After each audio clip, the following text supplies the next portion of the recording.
Hello and welcome back to my channel. I am Christy Vann with VANNtastic Finances, and on this channel I teach velocity banking. I'm going to do it again, guys. I literally got another check in the mail and I have to share it with you because these things are outrageous to me and so many people are using them. I have seen them used right here in my area a lot. I have to let you know that there are better ways to borrow money than these checks in the mail.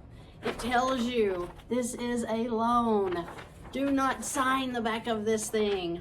Go get you a tool that's going to serve you, something that you can use quickly. Be done with it. Don't waste all of the interest. What am I talking about when I'm talking about interest on these checks in the mail?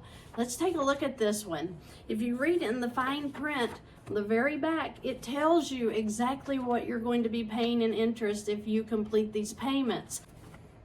So this check written to me is for $3,500 at 35.98%. Wow, that's amortized, meaning front-loaded interest.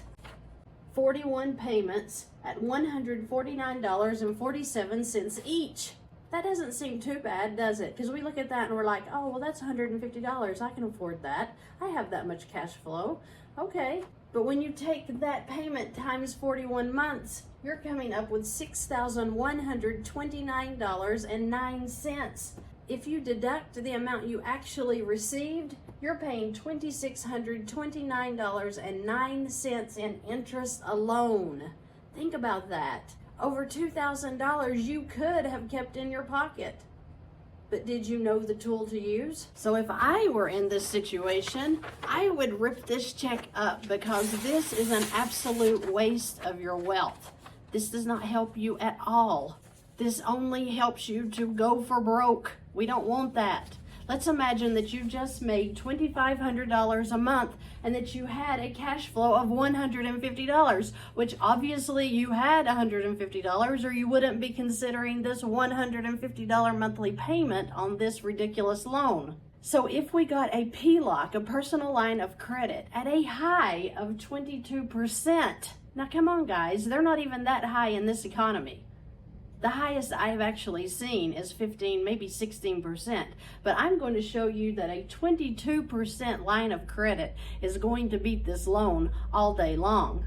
So you get the $3,500 that you need instead of this. So with the PLOC, remember, you can put all of your income in and pull all of your expenses out. It could be a credit card that you already have through your local bank. You may be able to link that credit card to your checking account and it will serve as a PLOC. Even if it's a high interest rate, it's better than using one of these checks in the mail loans or title loans or whatever you want to call them. So you get $3,500 from your bank's credit card that you currently have a checking account with, or maybe you have a PLOC, a personal line of credit, and you take the $3,500 out for your use. Whatever you were going to use this for, use this tool for instead. Why? Because you can put all of your income into these lines, which reduces that balance, which reduces the interest that you will pay in any given month. So the $2,500 income goes in, bringing your balance down to about $1,000. Remember, when we do an income transfer into a line of credit, whether it be a credit card or a personal line of credit, a HELOC, a home equity line of credit, it doesn't matter. When that income goes in, you are satisfying whatever payment this is. So let's say the payment on this is $150 per month. It's been satisfied when this goes in, meaning that that payment has now become cash flow and is helping you to work down this balance. So we have to add some interest. So I figured that it's $65 on the average daily balance, which is what the bank will figure as well. So it's not going to be charged on the high or the low. They're going to average what the daily balance was throughout that month. Then they're going to take it times the 22%. That will give you an annual amount. That will give you the total for the whole year in interest. That would be divided by 365 days, or what I've done here is divide it by 12, getting $65 for the first month's interest charge. Then you have to bring your expenses back out of this account because you have expenses to pay. So let's say, like I said, you only have $150 in cash flow available. So we're going to charge $2,350 back out of this account to pay for all of our monthly expenses. Remember, that's your rent, your food, your gas, subscriptions, anything that you pay throughout the month. And yes, you can do that with a personal line of credit. All income can go in and all expenses can come out just like it does your checking account. So in month 2, your income goes in again, bringing that balance down to $915. The interest is going to be charged out again, as is the expenses throughout the month, so you'll be back up to $3,305.